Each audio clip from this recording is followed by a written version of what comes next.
Hi friends, ఈ వీడియోలో matter ఏంటంటే మనం కొత్తగా కట్టించే ఇంటికి డోర్ విండోస్ పెడుతుంటాము. అంటే వుడ్ కొని మనం డోర్ విండోస్ చేపిస్తుంటాము. తలుపులు లేదంటే కిటికీ ఫ్రేమ్స్, డోర్ ఫ్రేమ్స్, కిటికీ రెక్కలు ఇవన్నీ చేపిస్తూ ఉంటాం కదా. ఇవన్నీ చేపించే సందర్భాల్లో మనకి వుడ్ క్యాలిక్యులేషన్ అనేది తెలియాల్సి ఉంటుంది. వుడ్ క్యాలిక్యులేషన్ అనేది తెలియకపోతే మీరు కార్పెంటర్ ద్వారాగా కానీ లేదంటే డైరెక్ట్ టెంపర్కి వెళ్ళినా కానీ వుడ్ క్యాలిక్యులేషన్ అనేది తెలియకపోతే మీరు చాలా మోసపోయే అవకాశం ఉంటుంది. ఫ్రెండ్స్, ఇక్కడ చూసుకోండి, మీరు గుర్తుపెట్టుకోండి. ఎప్పుడన్నా మనకి టింబర్ వాళ్ళు ఏంటంటే సహజంగా సిఎఫ్టీ అని చెప్తుంటారు. చాలామంది దాన్ని గన్ ఫీట్ అని కూడా అంటుంటారు.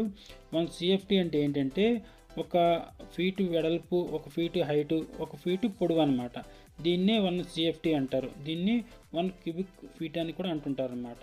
ఫ్రెండ్స్, మనం కొత్తగా ఇల్లు కట్టించే సందర్భంలోని డోర్ విండోస్ కావాలి అంటే కార్పెంటర్ దగ్గరికి వెళ్ళినప్పుడు ఏం చేస్తారంటే ఈ విధంగా ఒక పేపర్ మీద కావాల్సిన వుడ్ని మొత్తం రాసిస్తారనమాట. దీన్ని సిఎఫ్టీలోకి ఎలా క్యాలిక్యులేట్ చేయాలి అనేది మీకు చెప్తాను చూడండి.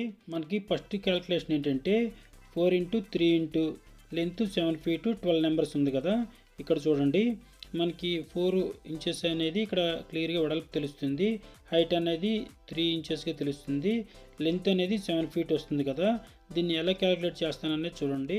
ఫ్రెండ్స్, ఇక్కడ మనకి 4x3, 3x7, 7 మనకి 12 నెంబర్స్ అనమాట. Divide by 144 కొట్టాలన్నమాట. ఈ విధంగా కొట్టినట్టయితే చూడండి మనకి 7 సిఎఫ్టీగా వస్తుంది. ఇక్కడ చూడండి, మనం 7 సిఎఫ్టీ వేసుకున్నాం కదా. నెక్స్ట్ ఇక్కడ చూడండి, 4 ఏమో వెడల్పు, హైట్ ఏమో 5 ఇంచెస్, 7 ఏమో మనకి లెంత్ అనమాట. 4 నెంబర్స్ అనమాట. Divide by 144. ఈ విధంగా కొట్టినట్లయితే చూడండి మనకి 3.88 వచ్చింది కదా. అంటే 3.88 వేసుకున్నా సరిపోద్ది అనమాట. ఇక్కడ చూసారు కదా, మనం వేసుకున్నాం. మళ్ళీ నెక్స్ట్ లెంత్ ఏంటంటే 4x2, 2x4, 4x12 నెంబర్స్ అనమాట.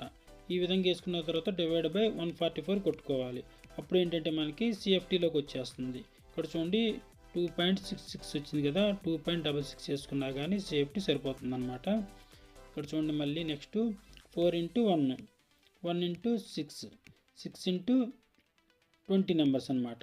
డివైడ్ బై 144 వేసుకున్నట్లయితే మనకి ఏమవుతుందంటే ఇక్కడ ఎంత సిఎఫ్టీ అనేది క్లియర్గా వచ్చేస్తుంది.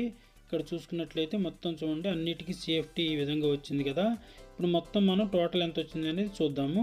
ఇక్కడ చూడండి, మొత్తం మనకి 16.88 సిఎఫ్టీ అనేది వచ్చిందనమాట. ఈ విధంగా మీరు మొత్తం క్యాలిక్యులేషన్ అనేది సిఎఫ్టీలోకి తీసుకురావాల్సి ఉంటుంది. చూసారు కదా, డివైడ్ బై 144 అనేది బాగా గుర్తుపెట్టుకోండి.